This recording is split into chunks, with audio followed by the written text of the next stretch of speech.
ಈ crime thriller cinema ಅಂದ್ರೆ ನಾವು ಮಲಯಾಳಂ ಇಂಡಸ್ಟ್ರಿನೇ ನೆನಪು ಮಾಡ್ಕೊಳ್ತೀವಿ. ಅಷ್ಟೊಂದು ಇಂಪ್ರೆಸಿವ್ ಸಿನಿಮಾಗಳು ಅವರು ಕೊಡ್ತಾರೆ. ರಕ್ಕಸಪುರದೋಳ್ ಇದು ರವಿ ಸಾರಂಗ ಅವರು ಡೈರೆಕ್ಟ್ ಮಾಡಿರೋ ಮೊದಲ ಸಿನಿಮಾ. ಇದೊಂದು ಮಿಸ್ಟ್ರಿ ಸೈಕಾಲಜಿಕಲ್ ಥ್ರಿಲ್ಲರ್. ಇನ್ನು ಕತೆ ವಿಚಾರಕ್ಕೆ ಬಂದ್ರೆ, ಪೊಲೀಸ್ ಆಫೀಸರ್ ಆಗಿರೋ ನಮ್ಮ ಹೀರೋ ಈಗ ಸಸ್ಪೆಂಡ್ ಆಗಿರೋದ್ರಿಂದ ಅವನಿಗೆ ಲೋ ಕ್ರೈಮ್ ಇರೋ ಒಂದು ಊರಿಗೆ ಟ್ರಾನ್ಸ್ಫರ್ ಮಾಡ್ತಾರೆ. ಬಟ್ ಅಲ್ಲಿ ನಡೆಯೋದು ಅವನ ಊಹೆಗೂ ಮೀರಿದ್ದು. ಒಬ್ಬ ಸ್ವಾಮೀಜಿ ಊರಿಗೆ ಅಪಶಕುನ ಬಂದಿದೆ, ಊರಿಗೆ ರಕ್ಕಸ ಬಂದಿದ್ದಾನೆ ಅಂತ ಹೇಳಿ ಇಡೀ ಊರಿನ ಜನರಿಗೆ ಭಯ ಹುಟ್ಟಿಸ್ತಾನೆ. ಅಲ್ಲಿಂದ ಸಾಲಾಗಿ ಹೆಣಗಳು ಬೀಳ್ತಾ ಹೋಗ್ತವೆ. ಸೊ ಅದೆಲ್ಲ ಏನು, ಶಿವ ಅಲ್ಲಿಗೆ ಹೋದ್ಮೇಲೆ ಏನೆಲ್ಲ ಆಗುತ್ತೆ ಅಂಡ್ ಇಲ್ಲಿರೋ ಮಿಸ್ಟ್ರಿ ಏನು ಅಂತ ನೀವು ಸಿನಿಮಾ ನೋಡಿನೇ ತಿಳ್ಕೋಬೇಕು. ಇಲ್ಲಿರೋ ಮೊದಲ ಪಾಸಿಟಿವ್ಸ್ ಅಂದ್ರೆ ಅದು ಸಿನಿಮಾದ ಪ್ಲಾಟ್. ಒಂದೊಳ್ಳೆ ಬ್ಯಾಕ್ ಡ್ರಾಪ್ ಕತೆ ಇದೆ, ಅದನ್ನ ನೋಡ್ತಾ ನೋಡ್ತಾ ನಮ್ನ ಹೂಕ್ ಮಾಡಿ ಕೂರ್ಸುತ್ತೆ.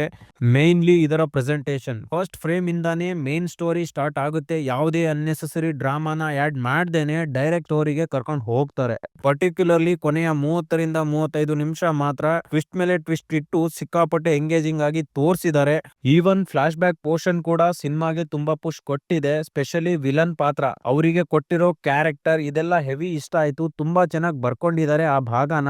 ಇನ್ನು ವಿಜುವಲ್ಸ್ ಕೂಡ ಸಿನಿಮಾಗೆ ಬಿಗ್ಗೆಸ್ಟ್ ಪಾಸಿಟಿವ್ ಅಂತ ಹೇಳ್ಬೋದು. ತುಂಬಾ ನ್ಯಾಚುರಲ್ ಆಗಿ ಪ್ರೆಸೆಂಟ್ ಮಾಡಿ ಒಂದು ಇಮ್ಯಾಜಿನರಿ ವರ್ಲ್ಡ್ ಗೆ ಕರ್ಕೊಂಡು ಹೋಗೋದ್ರಲ್ಲಿ ವಿಜುವಲ್ಸ್ ಪ್ರಮುಖ ಪಾತ್ರ ವಹಿಸಿದೆ ಅಂತ ಹೇಳ್ಬಹುದು. ಸ್ಪೆಷಲಿ ಪ್ರೀ ಇಂಟರ್ವಲ್ ಬ್ಲಾಕ್ ಸಿನಿಮಾದ ಮೇಜರ್ ಹೈಲೈಟ್. ತುಂಬಾ ನೀಟಾಗಿ ಎಕ್ಸಿಕ್ಯೂಟ್ ಮಾಡಿದ್ದಾರೆ ಆ ಸೀನ್ ನ. ಒಂದು ಥ್ರಿಲ್ಲರ್ ಸಿನಿಮಾಗೆ ಬೇಕಾಗಿರೋ ಟೆನ್ಷನ್ ಅಂಡ್ ಮೂಡ್ ನ ಸಕ್ಸಸ್ಫುಲಿ ಕ್ರಿಯೇಟ್ ಮಾಡಿದ್ದಾರೆ. ಸೊ ಓವರ್ ಆಲ್ ಆಗಿ ಇದೊಂದು ಡೀಸೆಂಟ್ ಸಿನಿಮಾ ಅಂತ ಹೇಳ್ತೀನಿ. ಫ್ಯಾಮಿಲಿ ಜೊತೆ ನೋಡ್ಬಹುದು, ಯಾವುದೇ ಪ್ರಾಬ್ಲಮ್ ಇಲ್ಲ. ಇನ್ನು ನೀವೇನಾದ್ರೂ ಸಿನಿಮಾ ನೋಡಿದ್ರೆ ನಿಮ್ಗೆ ಎಂತ ಅನುಭವ ಕೊಡ್ತು ಅಂತ ಕಮೆಂಟ್ ಅಲ್ಲಿ ತಿಳಿಸಿ.